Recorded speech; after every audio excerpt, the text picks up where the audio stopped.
Welcome to This Explainer. Okay, today we're decoding something that literally surrounds us, UK health and safety law. But wait, we're not just going to be looking at dusty factory floors. Behind every single order delivered notification on your phone is a worker navigating a high-stakes legal loophole. Today we're going to map out the invisible safety net of traditional compliance and expose the massive enforcement gaps where gig platforms use complex algorithms to completely bypass these exact mandates. Okay, let's dive into our roadmap for today. We'll be covering 1. Foundations of workplace safety, 2. Controlling the work environment, 3. Managing equipment and hazards, 4. Protecting the human element, and finally, 5. When things go wrong. So let's get started with Section 1, Foundations of Workplace Safety. We've got to start with the absolute bedrock, the Health and Safety at Work Act 1974. Failure to adequately control workplace risks under this act is literally a criminal offense. It changed the UK landscape forever. But, and this is crucial, it was written for a world of traditional employers and employees. And as we know, that definition is heavily contested today. Just listen to Section 2 for a second. It requires that information, instruction, training, and supervision must be provided. So, safety isn't just about handing out hard hats, right? It's a strict legal mandate to actively oversee your team. But here's the big question. How does that apply when your supervisor is just a routing algorithm that never actually sees the physical hazards you're facing out on the road? Moving on to the 1999 regulations, a formal risk assessment is actually mandatory. Employers have to identify hazards and put controls in place. In a traditional job, sure, that means recording the risk of a wet floor. But in the gig economy, companies often use that independent contractor label as a giant legal shield to avoid performing these basic risk assessments for dangerous everyday urban traffic. Which brings us to Section 2, Controlling the Work Environment. Now, indoors, the recommended acceptable temperature limit sits between 16 and 23 degrees Celsius. If it gets hotter, you need physical interventions, like fans. But consider the enforcement gap here. For long shift delivery riders navigating record-breaking summer heat, their workplace is the open street. They get absolutely zero thermal protection and entirely dodge traditional environmental mandates. And you know, temperature controls extend to water too. To prevent severe scalding, mixing valves must legally cap water at 43 degrees. This just highlights the strict baseline for sanitation and hydration facilities in traditional buildings. These are basic amenities that are entirely absent in the urban gig infrastructure. But it's not just temperature. Environmental safety also means managing biological threats. This requires really strict policies to prevent things like Legionella in water systems and proactive preventative measures to stop pests like rats, which spread disease, from ever entering a facility in the first place. Let's shift gears a bit. Section 3, Managing Equipment and Hazards. Enter PUR, the Provision and Use of Work Equipment Regulations 1998. It mandates that all work equipment absolutely must be kept in good repair.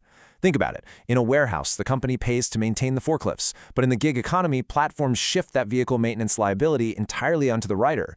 Mechanical failures become the worker's personal financial burden rather than a corporate safety cost.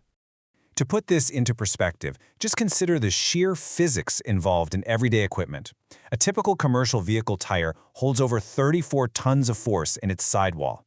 An explosive failure during maintenance is catastrophic. That's exactly why the law dictates exact safety protocols like using airline hoses long enough to keep operators totally out of the blast trajectory. And it's crazy how incredibly specific these regulations get. Take forklift battery stations. Simply charging and topping up a battery requires exact, well-maintained personal protective equipment.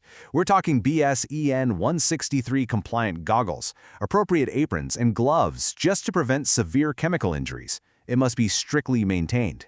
So, when you see those really striking warning symbols for dangerous substances under COSH or explosive atmospheres under DSIR, they aren't just graphic design choices. They're universal indicators that a formal, highly structured, and legally binding safety policy is actively operating behind the scenes. And we can't forget that historical hazards are still very much with us today. The Control of Asbestos Regulations 2012 mandates strict warning labels and formalized safety policies even now. Just because a material was installed decades ago doesn't mean the legal duty to manage it safely has magically expired. Moving right along to Section 4, Protecting the Human Element. Under those 1999 regulations we talked about, assessing work-related stress is actually a legal duty.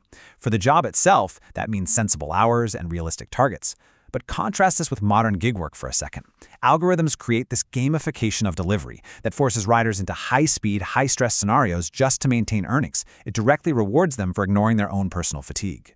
There are also specific mandatory triggers for paid training, upon recruitment, when responsibilities change, or when new technology is introduced. Yet, think about this. When an app updates its routing algorithm, which fundamentally changes a rider's entire system of work, there is rarely a paid, formalized safety training session to accompany it. Which leads us to our final chapter, Section 5, When Things Go Wrong. It is the exact question every single employer dreads. What happens when the preventative measures actually fail? Well, when the safety net breaks, the law steps in with incredibly strict reporting protocols. This brings us to RIDOR, the Reporting of Injuries, Diseases, and Dangerous Occurrences Regulations 2013. This is the critical legal framework that requires employers to report specified workplace incidents directly to the enforcing authority. Basically, you cannot just sweep an accident under the rug. And the timelines here are strict. For death or major injuries, enforcing authorities must be notified without delay, digitally. For over 7-day injuries, you have exactly 15 days. But here is the real issue in the modern gig economy. Platform companies often use data opacity to shield themselves. By classifying workers as non-employees, those near-miss statistics and major accident rates on the roads are frequently kept completely out of these official reporting channels. Now, outside of those major RIDR reports, you still have the Accident Book. Mandated under the 1979 Social Security regulations, this is for recording absolutely all injuries, regardless of how minor a scrape or fall might seem. And because it contains personal health details, your modern accident book must be strictly compliant with the Data Protection Act. I want to end this explainer with a really powerful statement drawn straight from compliance enforcement. Failure to adequately control the risks arising from your work activity is a criminal offense, and as such, may result in prosecution. As we look to the future, there are emerging legislative models pushing for something called algorithmic accountability, which would treat delivery routes as official workplace zones. It leaves us with a massive question to ponder. Is it time we collectively restructure the modern economy to prioritize human life over frictionless delivery speeds? Thanks so much for joining me on this explainer.